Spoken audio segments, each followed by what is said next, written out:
According to historians, at the beginning of 18th century, the India had 23% of world's economy, but after British rule, it came down to 3%. After the Charter Act of 1813, one-way free trade was allowed, but that were impacted that British goods were penetrated into the Indian market at a very cheaper rate, but Indian goods were of higher cost because it is man-made and it also employed a huge population, and it also imposed 80% of import duties.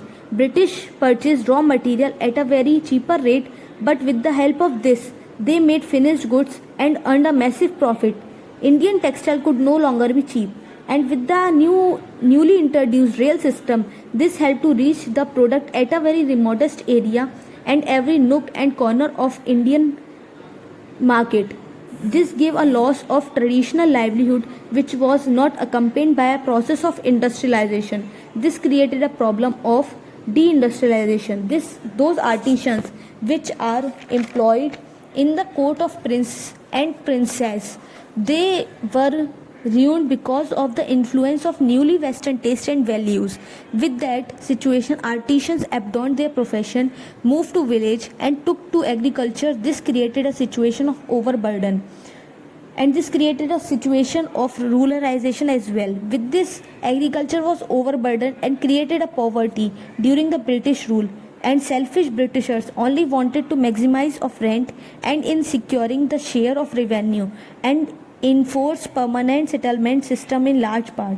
Transferability of land was one feature which caused great insecurity to the tenant who lost all traditional rights, its land, and Jamidar with increased power resulted in summary exhibition begar to maximize the share, which forced the peasants to take money from moneylenders and to able to pay their dues to the Jamidar. This resulted to create a vicious cycle and very hard to come from it.